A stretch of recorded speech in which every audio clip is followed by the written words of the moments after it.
pinten sakniki, Dek? Tanggal 27. Tanggal 27. Keren.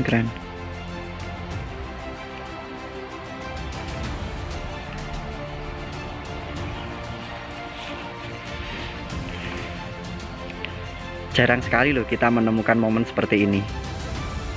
Dengan apa ya? Memang alam itu memiliki ciri khas untuk keindahan. Maksudnya untuk mengeluarkan keindahannya itu tersendiri. Ada yang memiliki pemikiran bahwa karena suatu keindahan itu jika terhalang oleh kabut, keindahan itu tidak nampak. Tapi di sini beda suasananya.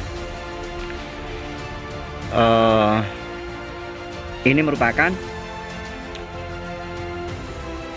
Gunung Ungaran. Kita sekarang berada di masih lereng ya, masih lereng di Gunung Ungaran.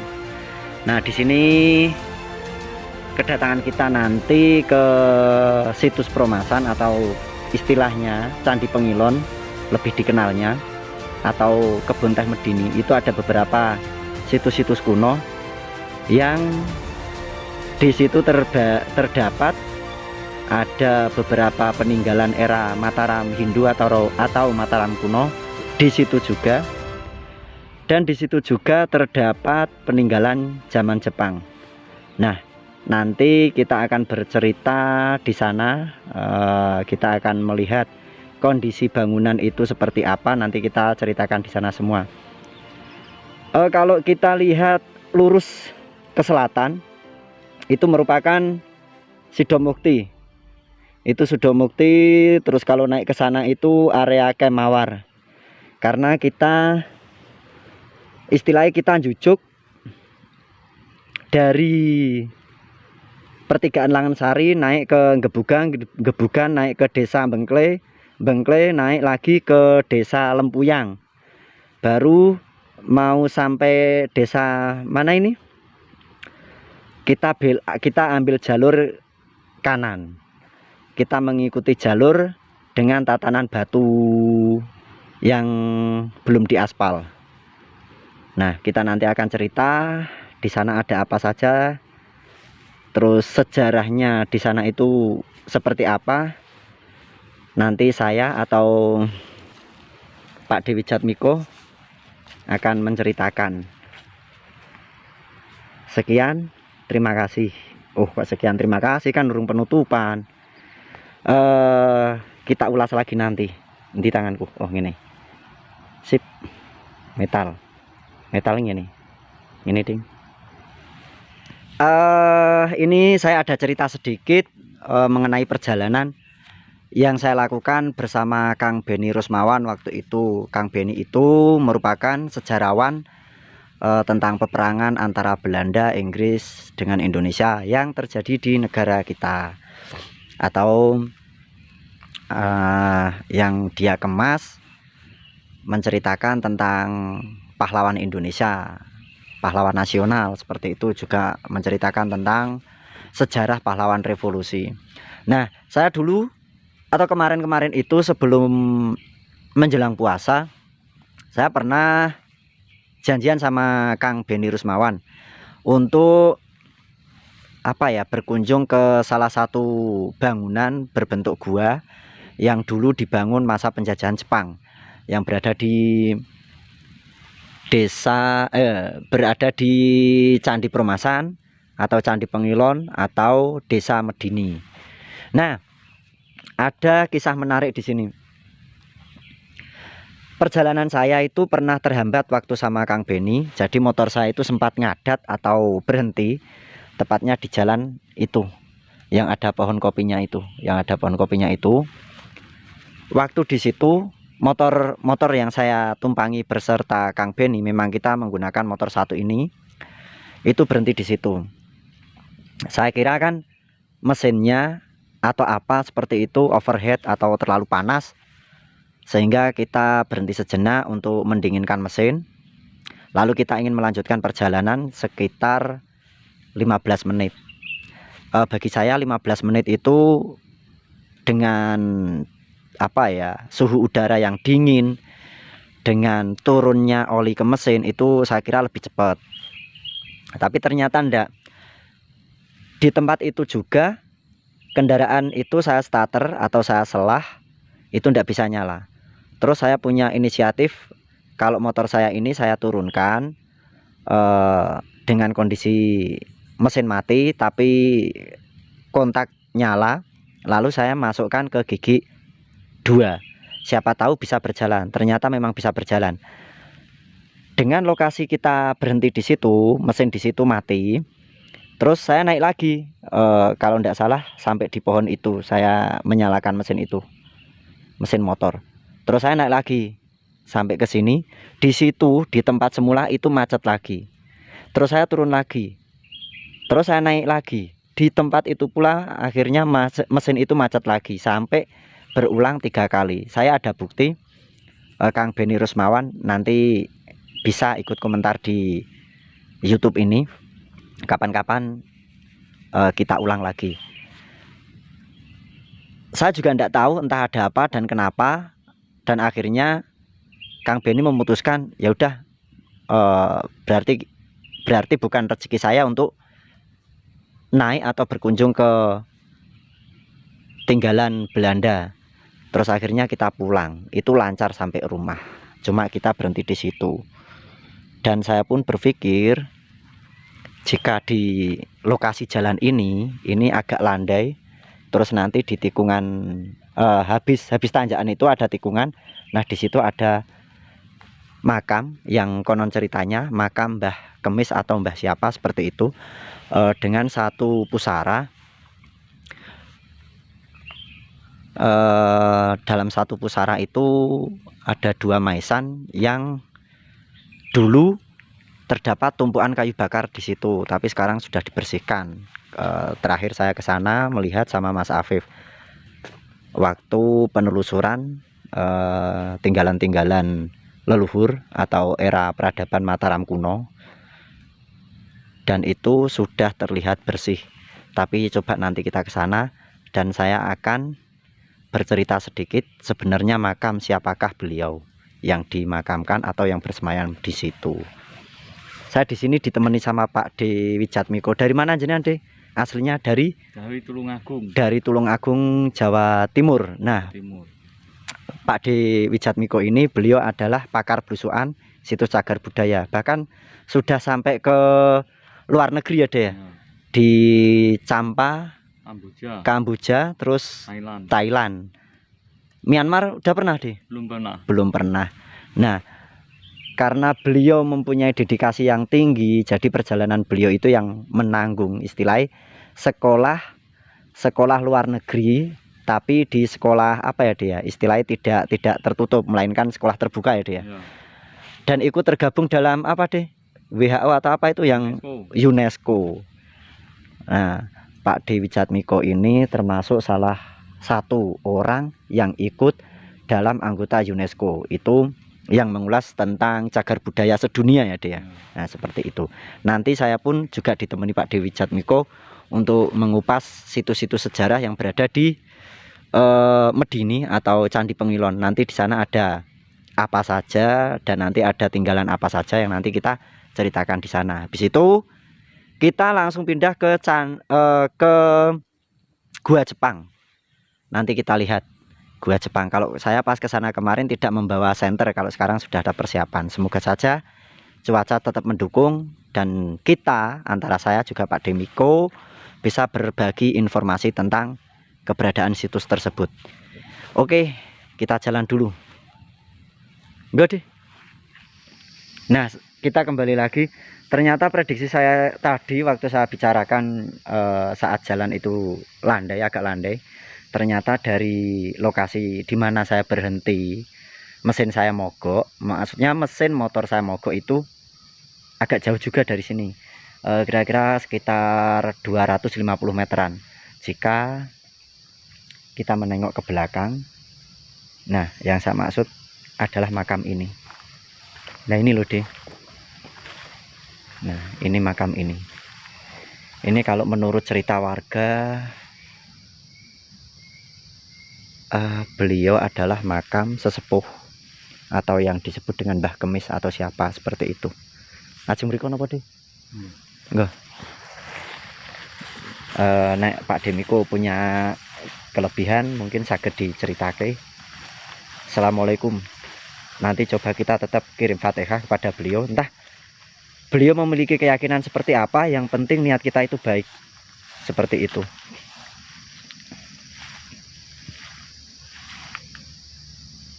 Nah, ini makam beliau. Kalau warga menyebutnya Mbah Kemis. Tapi makamnya cuma satu ini deh.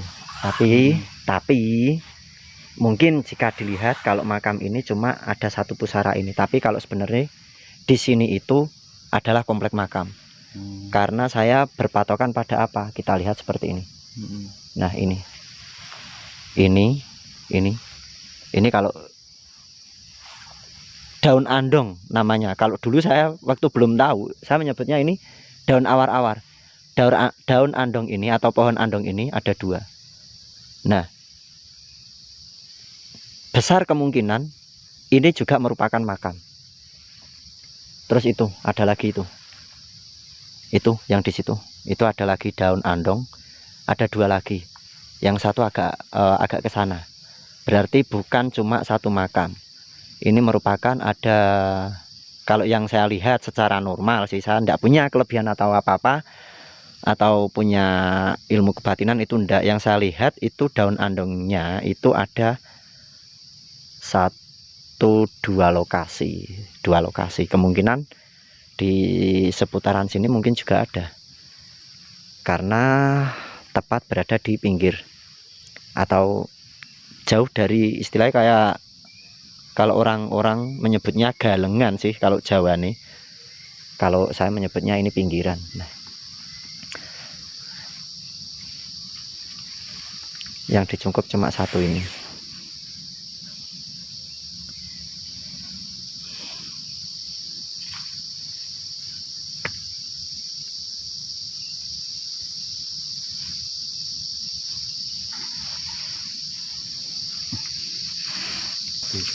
Sesepuh desa nih gede.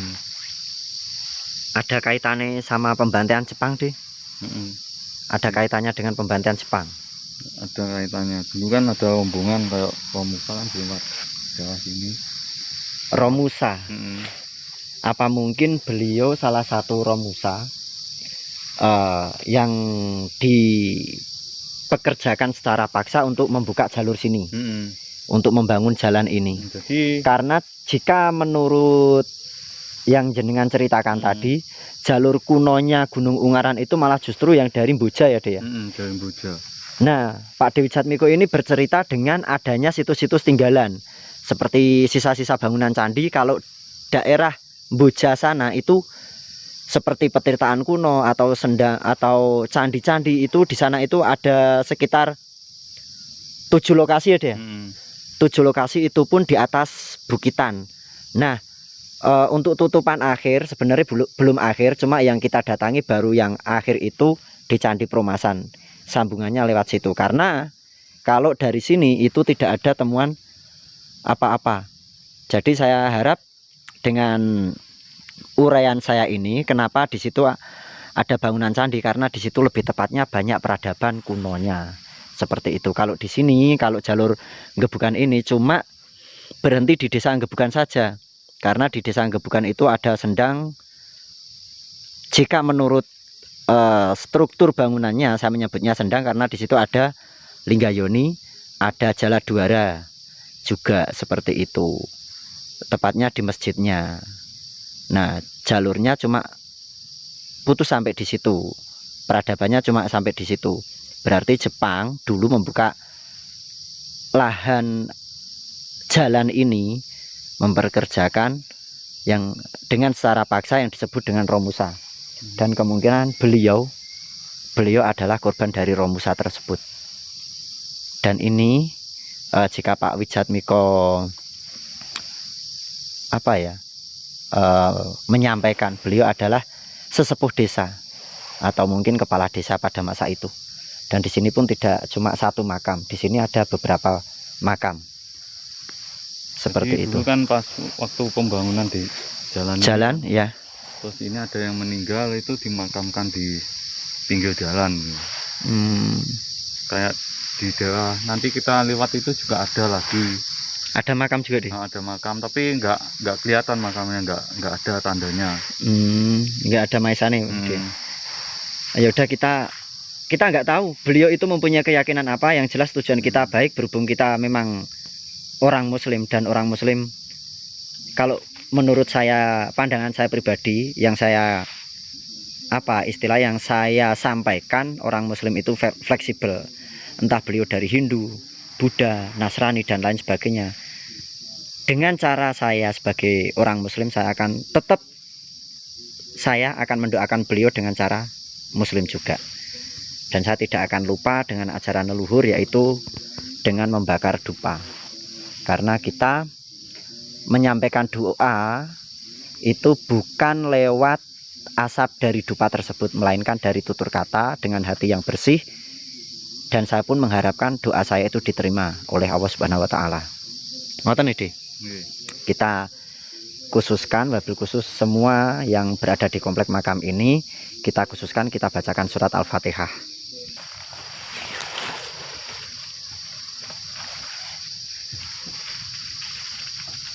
Assalamualaikum.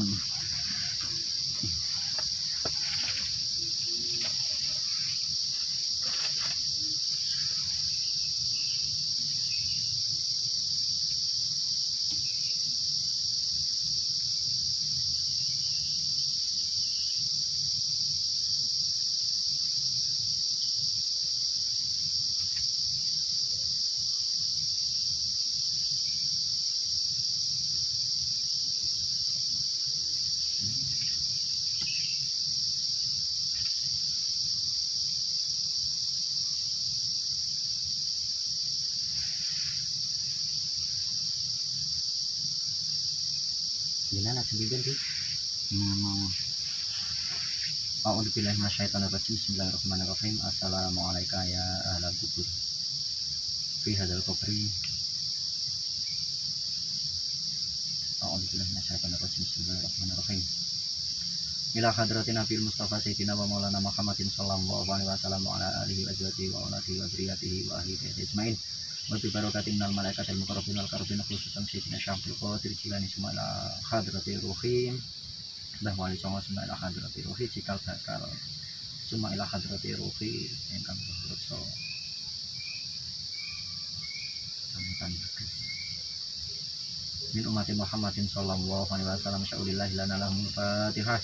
A'udzu billahi minasyaitonir rajim. Bismillahirrahmanirrahim. Alhamdulillahirabbil alamin arrahmanirrahim maliki yaumiddin. Iyyaka na'budu wa iyyaka nasta'in ihdinas siratal mustaqim siratal ladzina an'amta 'alaihim ghairil maghdubi 'alaihim waladdallin. Summa ila ruhi fi hadzal qabri ilah ingkang bubak yasa dusun. Summa ila ruhi janten ingkang sumare wonten panggenan alam bariyah sak menika min ummati Muhammadin sallallahu alaihi wasallam. Al-Fatihah. A'udzu billahi minasyaitonir rajim. Bismillahirrahmanirrahim. Alhamdulillahirabbil alamin arrahmanirrahim maliki yaumiddin. Iyyaka na'budu wa iyyaka nasta'in ihdinas siratal mustaqim siratal ladzina an'amta 'alaihim ghairil maghdubi 'alaihim waladdallin. Amin. Bismillahirrahmanirrahim. Bismillahirrahmanirrahim.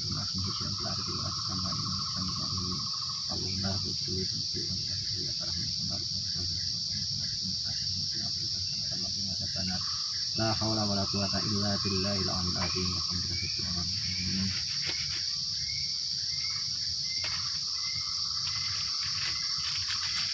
Bos.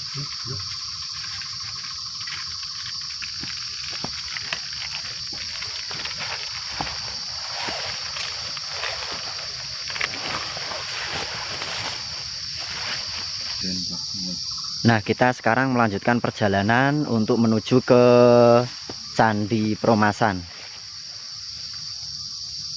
Mbah, putune nyuwun pamit riyen nggih. Mugi-mugi pinaringan husnul khotimah, pinaringan jembar kubure, pinaringan padang kubure, dipun tampi amal ibadah panjenengan sedaya sing teng lokasi komplek makam niki dipun panggenaken wonten swarganipun Gusti Allah Ta'ala. Amin Allahumma amin. Kita lanjut ke tujuan kita selanjutnya.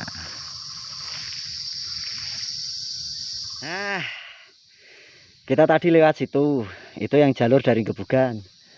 Sekarang kita sampai di apa ya, kalau saya menyebutnya pintu gerbang. Pintu gerbang ini merupakan kebun kopi. Kalau sana itu saya belum pernah sih, saya kurang begitu paham. Tapi yang jalan yang nanti kita tempuh yang ini untuk menuju ke Perumasan. Sing niki deh jalure. Nek sing niku dugi pundi dereng pernah sih. Bun lanjut siap Pak De? Siap lanjut. Pose ambrol. Nah, sekarang kita berada di pertigaan atau istilah wong Jawa pertelon.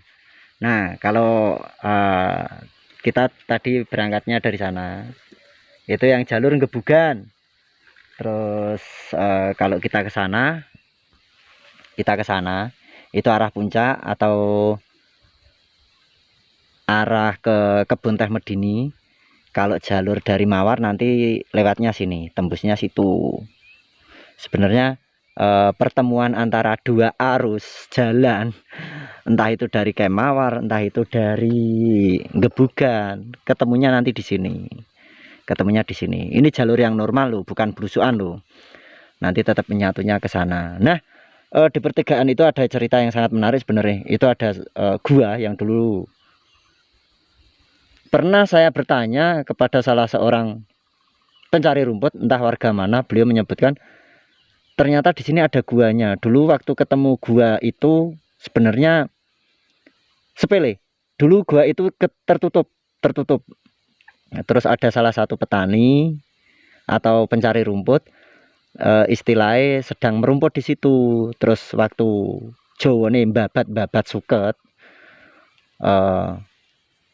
sabit tersebut apa ya istilahnya tersangkut pada satu batang akar pohon kopi. Akhirnya ditebas. Saat ditebas itu pun tidak putus murni, melainkan ada sisa-sisa apa ya sambungannya. Lalu ditariklah oleh petani, oleh pencari rumput tersebut. Akhirnya tanah itu longsor dan terlihat mulut guanya. Coba kita ke sana. Ajeng mlebet mboten, Deh? Ya, betul nopo. Masuk. Nek masuk saya siapkan dulu apa penerangannya atau baterainya. Enggak deh.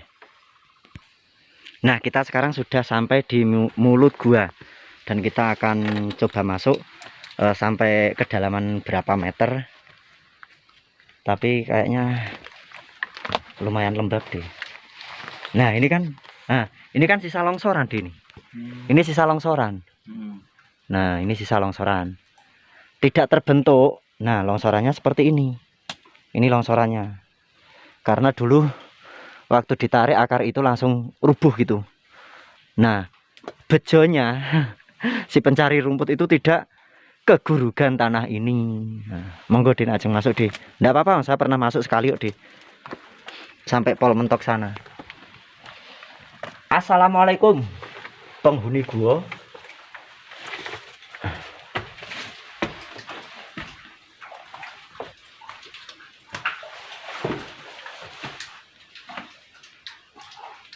Oh, kok aku malah walah nganuku kebalik deh.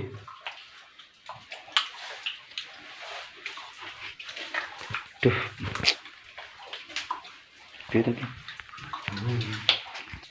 Nah, udah deh.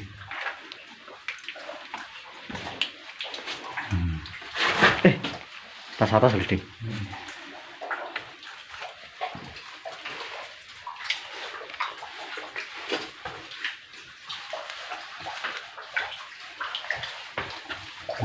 Wah, ada air. Wah, ono air. Wah, jernih deh. Wah, banyunya kebuak pol itu. Sampai mana ya dia? Iki jero loh deh. Jero, hati-hati. Sebentar deh. Ini longsor. Oh, dalamnya longsor. Oh, masih ada ruangannya ke sana, deh. Oh, rak deh. Longsor ini. Ini longsor ini. Tapi airnya keren kok. Ternyata di dalam sini ada air jernihnya.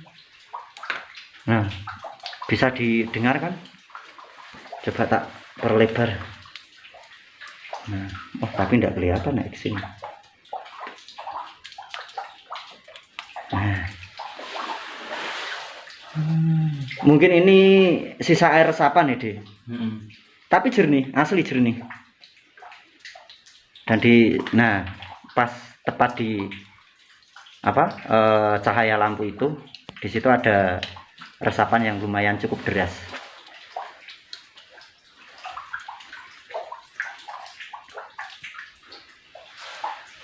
Lembab di sini, De. Bon, De. Mau jelasan ya? Enggak, nek dereng jelas niki.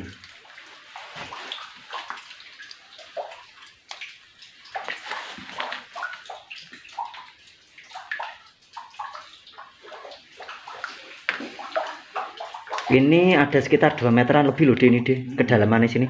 Kok bening cepat tapi jauh. Aslinya jeru niki, De. Niki dalam iki, De. Iya.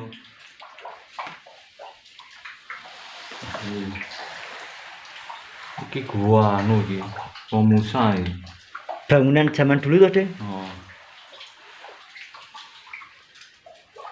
Monggo nak jadi foto. Waktu malam. Asli airnya jernih. Nah istilahnya kalau palungnya itu tepat berada di ini, di cahaya lampu saya, lampu senter maksudnya. Nah itu palung atau yang paling dalam situ. Nggak tahu kenapa kok dibuat cekungan seperti ini yang di dalam sini, dengan tujuan apa. Udah, De. Sekarang kita keluar.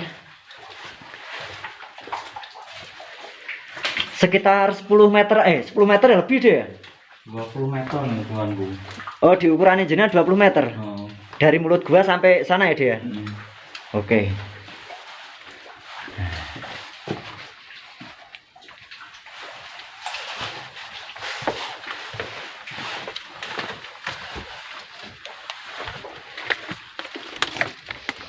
Nah, kita lanjut lagi.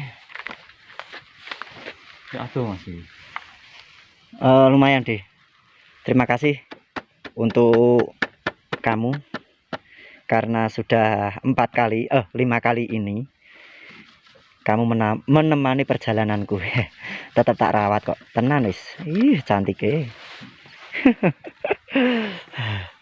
Untuk buka polda saya izin dulu ya.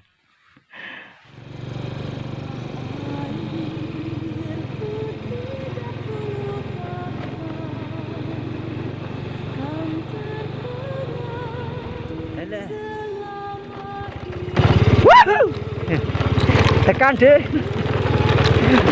Acur pite.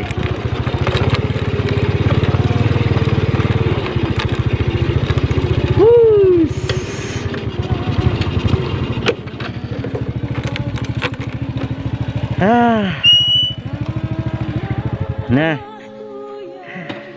akhirnya kita di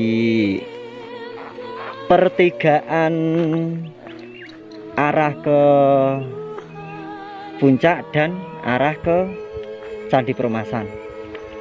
Nah, tadi kan perjalanan kita dari sana. Kalau kita mau arah ke puncak, nah itu, ini jalannya ini, itu puncaknya kelihatan. Tapi masih ke sana lagi, masih di atasnya lagi. Itu puncak Banteng Redes, lewatnya sini. Nah, terus kalau kita mau ke Candi Perumasan lewatnya yang ini. D. Nanti kita ke Gua Jepangnya dulu atau langsung ke Candi Perumasan? Gimana? Tapi kalau jalannya enak kita ke Gua Jepang dulu. Apa nanti prasastinya kan di atas sana itu, prasasti itu Gunung Gajah itu. Di uploadan saya di YouTube saya, yang saya upload kemarin di Gunung Gajah itu ada salah seorang yang dulu pernah menjumpai arca gajah di sana. Tapi sekarang sudah nggak ada. Sekarang itu tinggal batu lumpang, terus beberapa sisa batuan candi, terus ada inskripsi atau angka tahun yang di sana. Yang konon katanya angka tahun itu jika diartikan masuk era Majapahit. Tapi saya tidak tahu, nanti kita ulas di sana saja. Tapi Kalau kita mau masuknya langsung terabas naik itu agak susah karena apa, untuk pohon-pohon teh itu terlalu tinggi. Tapi kalau nanti kita lihat kondisinya, kita lewat di itu tadi makam kuno itu, nanti kita naik ke sana, tapi lumayan agak jauh. Seperti itu. Apa kita naik sana dulu baru kita ke Candi Peromasan, kita naik ke Gunung Gajah dulu, terus kita nanti turun ke Gua Jepang atau lanjut ke Candi Peromasan, gitu urutannya. Kalau saya dulu Gua Jepang, Candi Peromasan langsung naik ke sana terakhir. Berarti Dalam? malah tambah abot. Ya, berarti naik sana dulu deh. Oke, kita naik sana dulu, kita ke Candi, kita ke inskripsi Majapahit, dan kita nanti turun ke Gua Jepang, lalu kita turun ke Candi Peromasan, terakhir kita ngopi di sana deh. Itu sadu kayaknya deh. Keren nih, keren nih.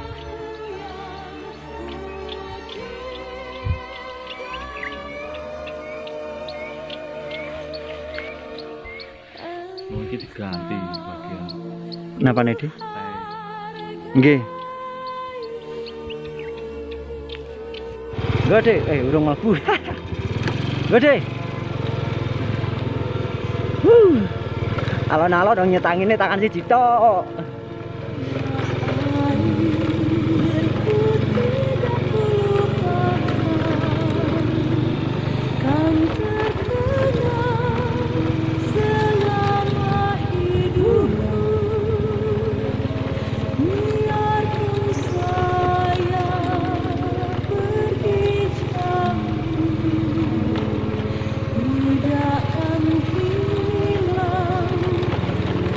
Indonesia itu indah, bro.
Asem. Asem, asem. Iso-iso nih. Pit, kowe bar dipuji-puji cantik-cantik kok malah nibake aku. Aja nibake ngono kuwi lah. Slow wae, slow. Ana rusak tak dandake mani.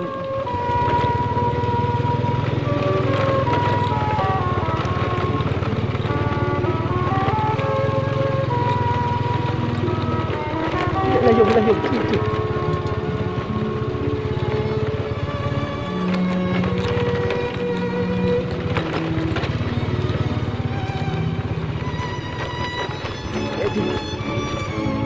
Kemeng. Nyetangi tangan siji yo kemeng jebul.